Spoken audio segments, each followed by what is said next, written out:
Il y a un feu qui brûle. Non, j'ai pas dû le chanter.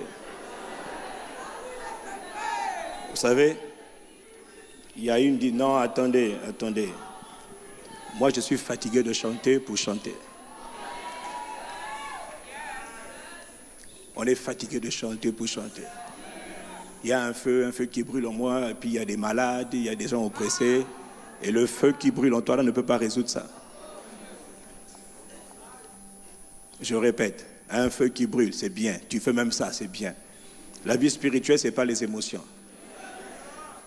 Dans 1 Corinthiens 2, verset 4 et verset 5, Paul était un missionnaire, Paul était un disciple, Paul était un homme mandaté, Paul était un homme en feu.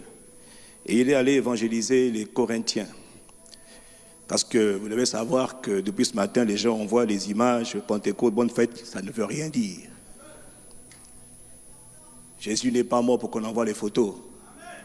Jésus n'a pas envoyé le Saint-Esprit pour qu'on envoie des selfies, pour dire bonne fête de Pentecôte. Jésus est mort et ressuscité d'entre les morts et monté pour que son œuvre continue. C'est-à-dire que ce qu'il avait fait hier, qu'il le fasse encore aujourd'hui. Nous sommes en 2026, mais dans le monde spirituel, il n'y a pas de 2026. Dans le monde spirituel, ce que Jésus a commencé doit continuer. Il allait de lieu en lieu faisant le bien et délivrant, guérissant ceux qui étaient sous l'emprise du diable parce que Dieu était avec lui. Donc nous bénissons Dieu pour les chants, mais aujourd'hui nous voulons vivre le chant. Vous savez, à chaque fois, nous sommes dans l'année de croissance continue en Christ. Ça veut dire qu'aujourd'hui, il y a quelqu'un qui va croître encore un peu plus. Pas seulement pour parler, on est fatigué de parler, on est fatigué de chanter. On veut vivre, on veut démontrer à notre génération que les chants que nous chantons, nous les chantons parce que c'est la vérité et qu'il y a un Dieu qui confirme encore sa parole aujourd'hui. Paul a dit ma parole et ma prédication. Donc j'ai bien envie de te dire mes chants, mes danses, mes cris de joie. Il dit ma parole et ma prédication ne reposaient pas sur les discours de la sagesse humaine, sur mes tentatives de persuasion pour te montrer que Jésus est réel.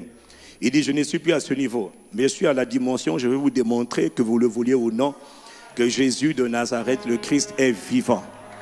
Et ce n'est pas une affaire de titre, ce n'est pas une affaire d'apôtre, de prophète, de pasteur, non, pas du tout.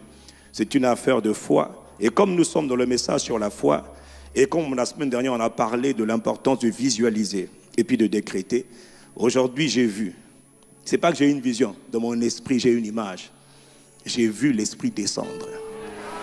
Mais j'ai vu vraiment l'Esprit descendre avec puissance, avec force, avec autorité.